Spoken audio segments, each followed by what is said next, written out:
Bueno, pues primero agradecer la invitación que nos han hecho para participar en esta jornada y sobre todo, pues bueno, para la presentación que ha hecho el moderador de esta mesa sobre mi persona. Yo me voy a centrar en los muros porque los muros que crean Europa son muy importantes a la hora de las migraciones. Y tras la caída del muro de Berlín, Europa vuelve a ser conocida por sus muros fronterizos. Esta vez Europa está dividida no tanto por su ideología como por el miedo percibido a los refugiados y a los migrantes, a esas personas que son las más vulnerables del mundo. Pero en todo esto hay un grupo que tiene mucho que ganar con el levantamiento de estos nuevos muros, que son las empresas que los construyen. Es importante mirar más allá y detrás de los muros y de las vallas de Europa, porque las verdaderas barreras para la migración contemporánea no son tanto las vallas, sino la amplia tecnología que la sustenta. Los sistemas de radar, los drones, las cámaras de vigilancia, los sistemas biométricos dactilares. Del mismo modo, algunos muros, de los muros más peligrosos de Europa, ni siquiera son físicos, ¿sabes? O terrestres, porque están los barcos, los aviones, los drones utilizados para patrullar el Mediterráneo y que han creado un muro marítimo y un cementerio para miles de migrantes y de refugiados, que no tienen un pasaje legal a la seguridad o para ejercer su derecho a buscar asilo. Europa está dispuesta a pagar cualquier cosa que fortifique una frontera, siempre que no se vea que está construyendo ella misma los muros. En Europa tenemos diferentes muros y estos vienen de las empresas de construcción contratadas para la construcción de esos muros y como en España, en Hungría, en Serbia y junto a las empresas de seguridad y de tecnología hay equipos y servicios de acompañamiento necesarios. Luego están las compañías navieras y de armamento que proporcionan a los barcos, los aviones, los helicópteros y los drones que buscan controlar los muros marítimos de Europa. Controlan los flujos migratorios también, incluidas las operaciones de Frontex, y como puede ser la operación Índalo en España o la operación Mare Nostrum en Italia. Las empresas de tecnología informática y de seguridad contratadas para desarrollar, ejecutar y expandir y mantener los sistemas de la Unión Europea monitorean el movimiento de las personas, como puede ser un sistema que se llama SIS-2, que es el Sistema de Información Schengen, o el ESS, que es un esquema de entrada y salida que apuntalan los muros virtuales de Europa. El flujo de dinero de los contribuyentes a la construcción ha sido y es muy lucrativo y consigue que estén en constante crecimiento. El gasto de la Unión Europea en muros marítimos ascendió durante el año 2006 al 2017 en 676,4 millones de euros y las previsiones de este año, una aproximación, entre el 2010 y el 2019 fueron de 994 millones de euros. Y este auge de los presupuestos fronterizos está destinado a crecer. En el marco del presupuesto para el próximo ciclo presupuestario, el 2020-2027, en 11.278 millones de euros a Frontex. Las grandes empresas militares y de seguridad, como Thales, que es francesa, producen sistemas de radares y sensores utilizados por los barcos de Frontex, sistemas de vigilancia marítimas para drones y una infraestructura de vigilancia para Eurosur. Y actualmente trabaja en el rastreo y control de refugiados antes de que lleguen a Europa, mediante el uso de aplicaciones de teléfono inteligente.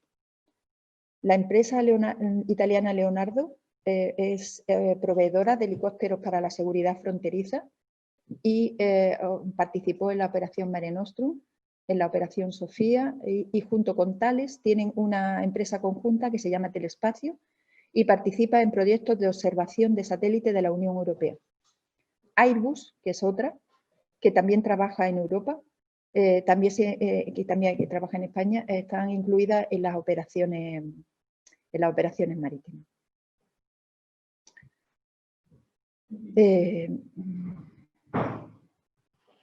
También Europa tiene en marcha misiones en Níger para ayudar a las autoridades locales a controlar la migración irregular, y que tienen la misma función, ¿sabes? Está la operación Temis, la operación Poseidón, la operación Índalo, que si, a ver, si veis, no sé, es que ahí se puede ver perfectamente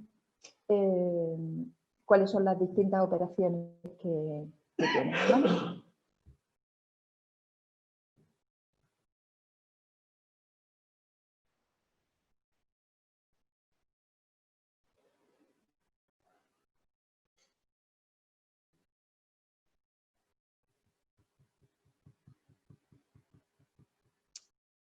En mayo de 2015 el Consejo decidió reforzar esta misión en la de Níger para que la UE brindara apoyo a las autoridades nigerianas y para prevenir la migración irregular y combatir los delitos con eso, ¿vale? Perversamente, estas empresas también se encuentran entre las 4 principales traficantes de armas europeos en Oriente Medio y en África del Norte, contribuyendo así a los conflictos que provocan la migración forzada. Indra, que es otra, también participa en distintos programas como el Perseu, Erosur y la red Seahorse, y son redes de fuerzas policiales de los países mediterráneos, tanto en Europa como en África, para detener la migración. Por tanto, la militarización de la frontera para impedir el ingreso de migrantes ocurre desde hace años. La crisis del COVID-19 ha provocado un aumento de esa seguridad en la frontera y sin mayor oposición pública.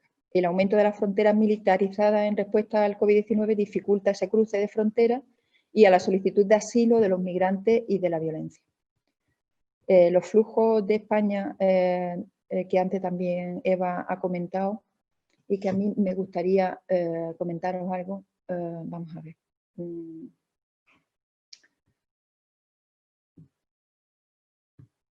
Los flujos de llegada a España, tanto por vía marítima y terrestre, si se comprueban, según los datos que además ella ha facilitado y que son los mismos que yo poseo, los obtenidos facilitados por el Ministerio de Interior el 31 de octubre o 1 de noviembre, como dice, se ven que prácticamente ese flujo se ha mantenido.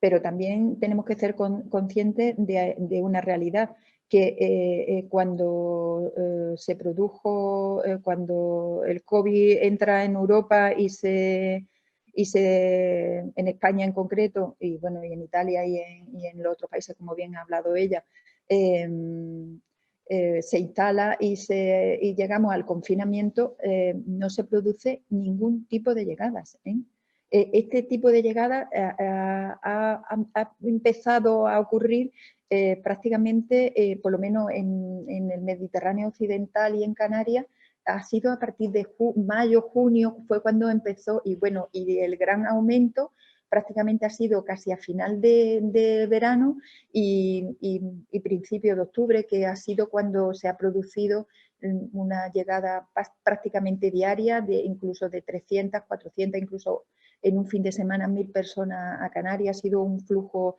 bastante intenso de personas y eso es lo que ha hecho que esta estadística crezca, pero nos hemos tirado prácticamente desde el mes de marzo al mes de mayo, que fue cuando nosotros tuvimos una primera intervención en estado de pandemia, que además fue de una patera de argelinos que llegaron a nuestro CATE, lo dejaron allí ingresado y normalmente, bueno, estábamos en estado todavía, ya sí estábamos en desescalada y recuerdo perfectamente que en esa llegada fueron 64 personas y de esas 64 personas, 14 o 16, no me acuerdo exactamente, creo que fueron 17 personas porque además tuvo bastante eco en la prensa nuestra granadina, los dejaron sin ningún tipo de recurso. Entonces, nuestra actividad fundamental en la costa y nosotros es cuando esas personas se quedan sin ningún tipo de recurso, nos llaman, y eso Antonio lo sabe muy bien, nos llaman desde el ayuntamiento, nos dicen, vamos a poner a 14 o a 16 personas en libertad sin ningún tipo de recurso, ahí los tenéis para que hagáis lo que queráis con ellos. Nosotros somos una asociación que no tenemos ningún tipo de subvención, no tenemos ningún tipo de ingresos, nada, y entonces lo que hacemos con nuestros coches, nos vamos a la puerta del CATE y lo recogemos. Aquel día una periodista bastante avispada nos llamó y nos dijo, ¿qué va a pasar con ellos? Y digo, además nos lo ponían en libertad a las 10 de la noche, en un estado de desescalada, en el que aún la policía nos podían parar con ese grupo de personas. Y curiosamente nos dijeron, ¿y al puerto? Digo, bueno, ¿por dónde entramos?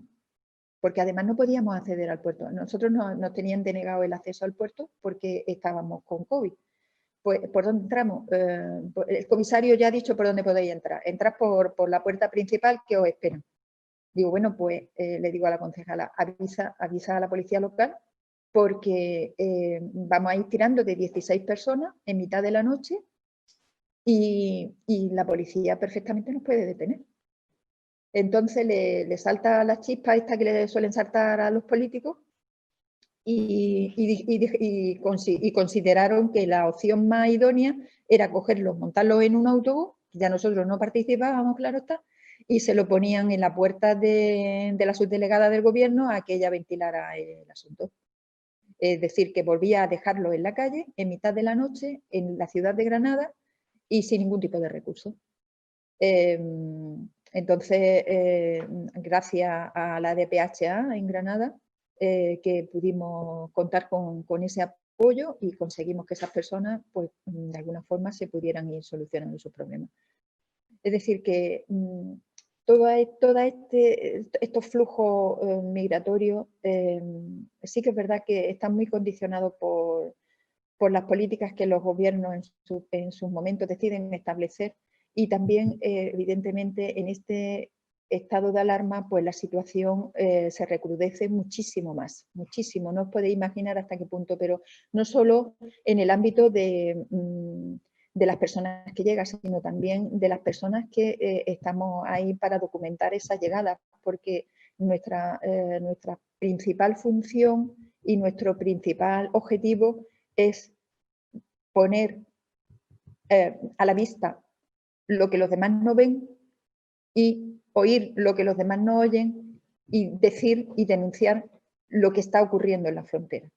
Y lo que está ocurriendo en la frontera es lo que han reflejado los ponentes anteriores, es una vulneración de los derechos fundamentales bestial.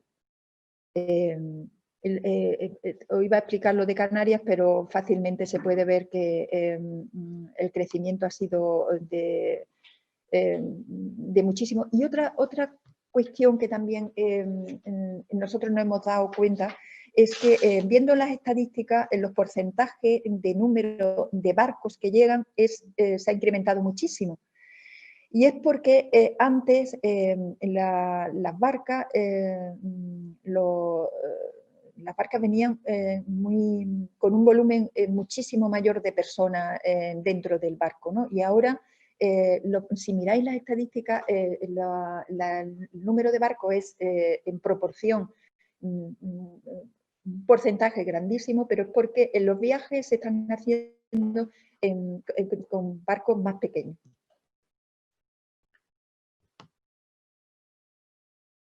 Mira, y esta es otra de estas que a mí me gustaría que viera, y estas son las rutas migratorias hacia Canarias.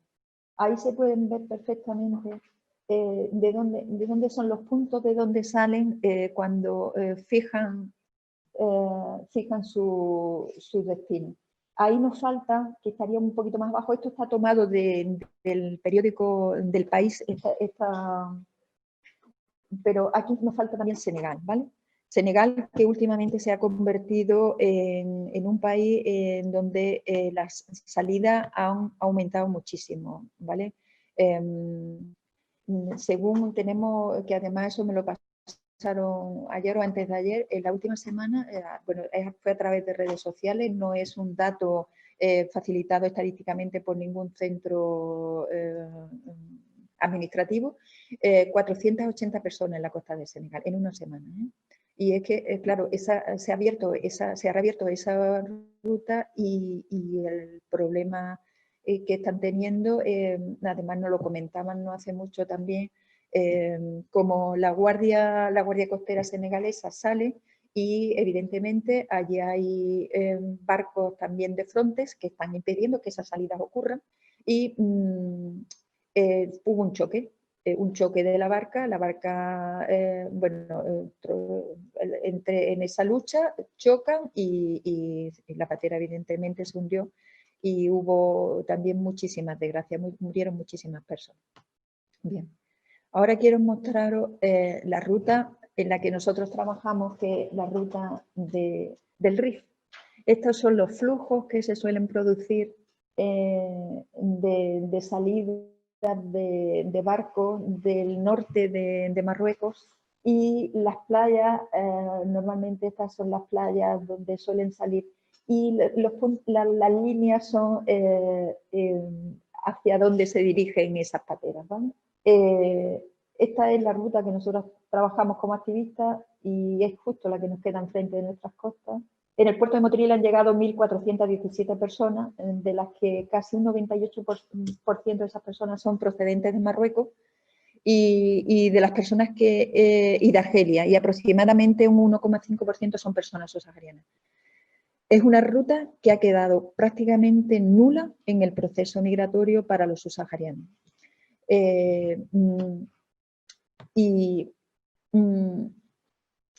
Siendo actualmente la ruta canaria la única vía de salida que nos queda. Y luego quiero mostraros de las últimas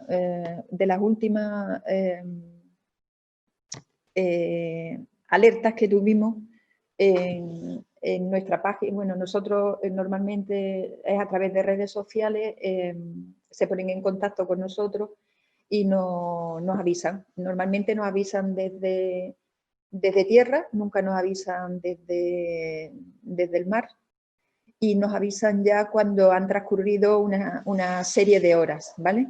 Ellos normalmente calculan que sean mínimo como aguas SAR marroquí, que nunca estén en aguas territoriales marroquí. Pero el problema está en que hay un paralelo, que es el paralelo 3550, que algunos a lo mejor habéis oído hablar de él, en el que se determina si los que van a rescatar son la Armada marroquí o si los que van a rescatar es Salvamento Marítimo Español. Os voy a poner un vídeo, es un vídeo promocional de una persona al que yo le tengo muchísimo cariño. Son una serie de fotoperiodistas que trabaja en una asociación que se llama Entre Fronteras y que os lo pongo, aparte de que para que conozcáis cuál es su proyecto, que es un documental que van a llevar a cabo y que yo lo considero muy interesante, también porque vais a ver exactamente cómo actúa Salvamento y qué es lo que ocurre a nivel informativo en nuestro Mediterráneo.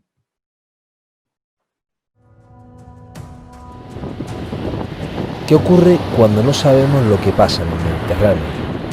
¿Cuántas vidas se han rescatado en la frontera sur y cuántas no? ¿Quiénes rescatan y por qué han dejado de informar? No, el Mediterráneo no es como nos han contado. Hemos sorteado las trabas. nos llegaron unos audios inéditos y hemos desvelado que en el Mediterráneo, cuando menos se lo espera, desaparece el silencio. Salvamares Pica de Almería, me reciben el momento, son armada, manteneros al margen. Por favor, acabamos de recibir una alerta de dos pateras. Una línea imaginaria en aguas internacionales es la frontera invisible entre España y Marruecos, el paralelo 35-50. Si nos importaría subir hasta el 35-50 de latitud. Le paso la posición última reportada de la patera, 25-50 norte. Continúa navegando a orientación norte. Estas coordenadas son la excusa a las aguas de nadie, quizá donde han desaparecido más gente, o no, pero donde hemos llegado sin que nadie nos deje entrar. Sí, acabamos de sobrevolar la patera. En 2019 el gobierno español cambió la política migratoria, entregando el control a un mando único de la Guardia Civil, externalizando las fronteras, y Salvamento deja de informar vía Twitter de su rescate. Semalla ha decidido no publicar nada con respecto al tema migratorio. Marruecos se convirtió entonces en el socio preferente, recibiendo millones de euros para hacer frente al control fronterizo europeo. Moroccan aircraft patrol. Give position of illegal immigrants. I want a position, please. Nous sommes très maltraités au Maroc. ¿Qué es lo que ocurre? Que cuando los tienen en visual, quieren embarcar evidentemente con nuestros barcos y se tiran al agua, lo cual es más peligroso y dificulta que Marruecos los coja. Nos preguntamos cuánto cuesta salvar una vida y no salvarla. El control fronterizo es un negocio que cuenta con más de 600 millones de euros del bolsillo de los contribuyentes, que acaban convirtiendo la tecnología más sofisticada y los barcos más rápidos en los muros de Europa. Clara Campo Amor, Salvamento Marítimo de Almería. ¿La señal de algún medio marítimo marroquí en la Figueira de Foz, Cóndor Foz. Ofrecimos la información a los medios y aunque reconocieron la importancia de los hechos, finalmente no fueron publicados. Es el momento de destapar esta frontera invisible, pero solo podemos hacerlo con tu apoyo. Lo necesitamos para desvelar quiénes son esos que se benefician de esta nueva política migratoria. Y también por todas las personas que han tenido que sortear esta frontera. Únete a nuestra campaña para que estos audios exclusivos salgan a la luz en este documental hecho por todas.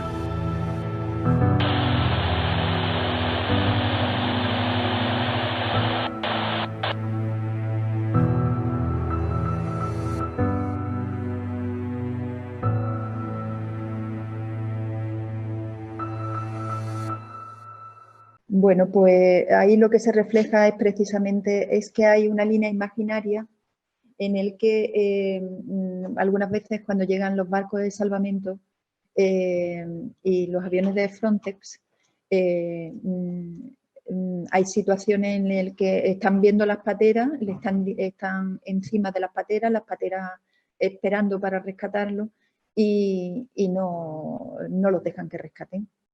Vete al paralelo 35-50, espera en el paralelo 35-50 hasta que no lleguemos al paralelo 35-50 y es una línea que determina la vida o la muerte, porque ellos normalmente cuando ellos ya ven el barco de salvamento y ven el barco de la marina marroquí, lo que hacen es que se tiran al agua, vuelcan la barca y se tiran al agua, prefieren estar en el mar antes que saber que tienen que volver y luego lo que les conlleva esa vuelta a Marruecos, ¿vale?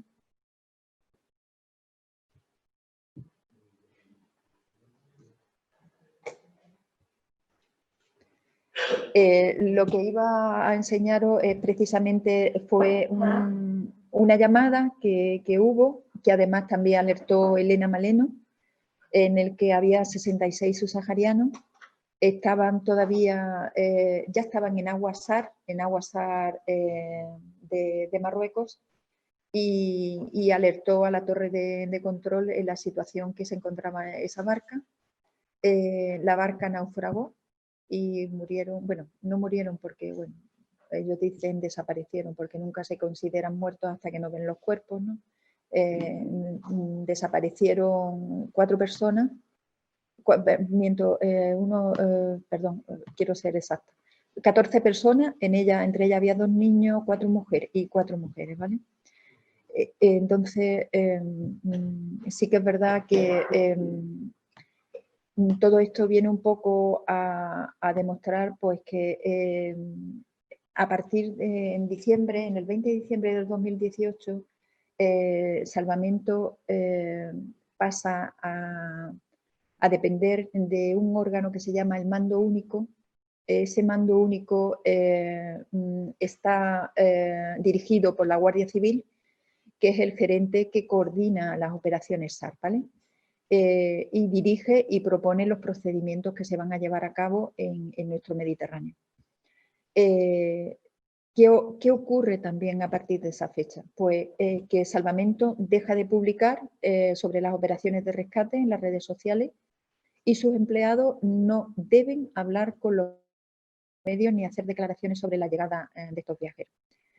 El 11 de junio de 2020, el Ministerio de Defensa español hizo un comunicado en el que las Fuerzas Armadas apoyaban a la Guardia Civil en la Operación Índalo. La Operación Índalo, que os la he mostrado antes, es la que coordina Frontex, ¿vale? Está dirigida y financiada por Frontex y su objeto es el control de esos flujos migratorios. Mediante este protocolo se pone de manifiesto la plena disposición de las Fuerzas Armadas para colaborar en sucesivas ediciones con esta operación.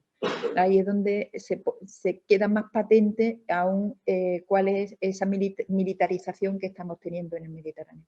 Nosotros hemos llegado a tener capturas de pantalla en el Vessel Finder, en el que sabían que había buena mar y había una columna de barcos establecida a la altura de Alucema hasta la altura de Nador en línea, totalmente en línea.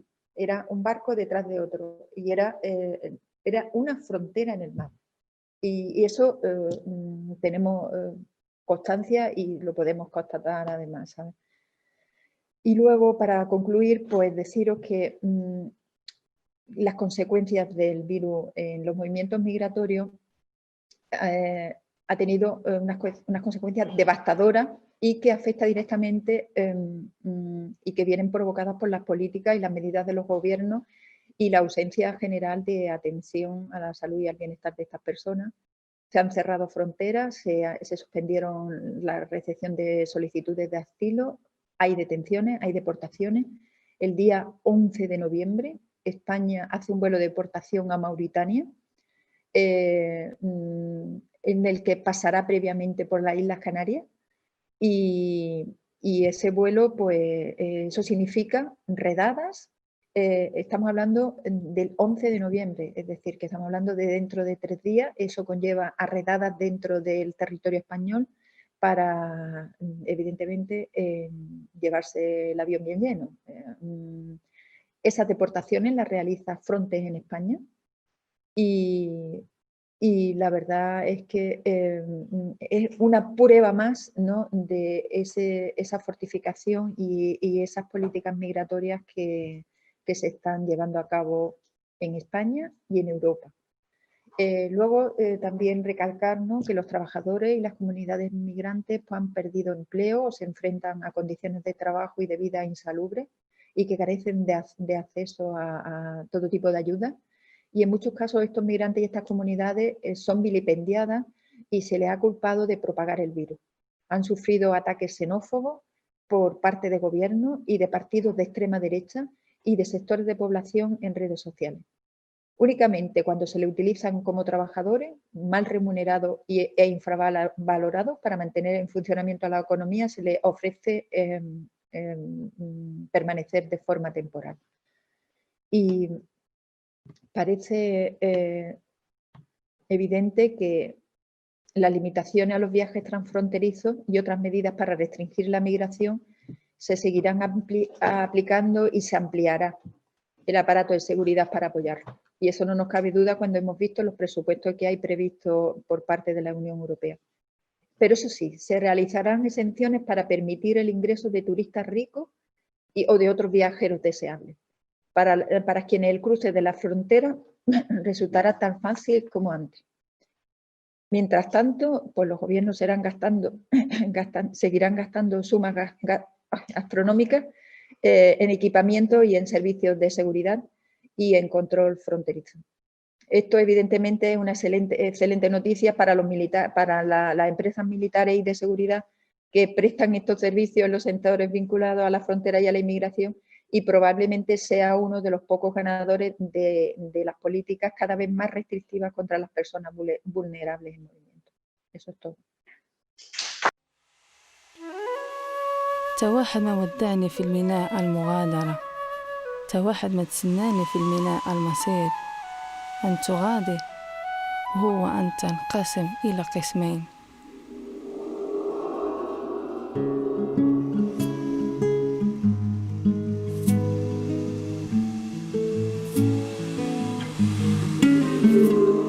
El viento está apagando las candelas, el llanto de una madre enciende la oscuridad. De este lado ya se avista la frontera, horizonte atrapa sueños que sepultan una verdad. En el mar donde aprendí a nadar, en la sal que creció mi raíz, hay orillas mirando la muerte pasar y una luna velando por ti. Y me lloran las letras de las canciones, me entra el aire triste en los pulmones, me duele tanto el mundo que la voz quiere ser bala, que mate la complicidad que mata, que hable de tu historia en cada casa, que en tierra firme queda corazón.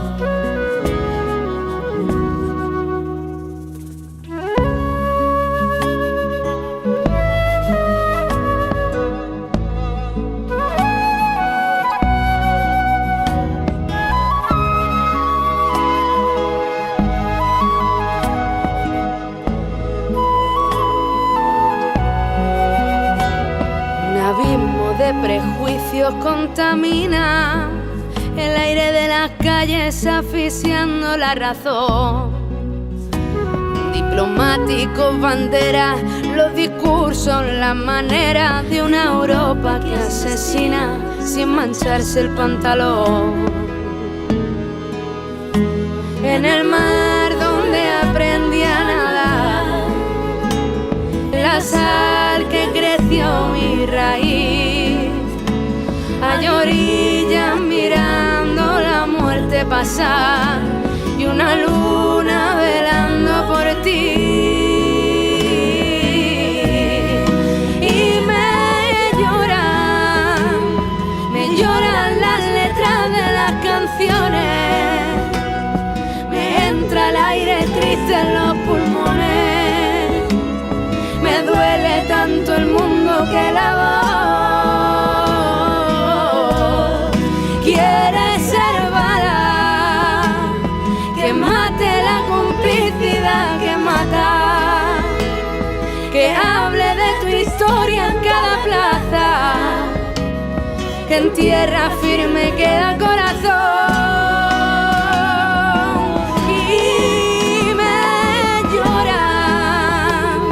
Me lloran las letras de las canciones, me entra el aire triste en los pulmones, me duele tanto el mundo que la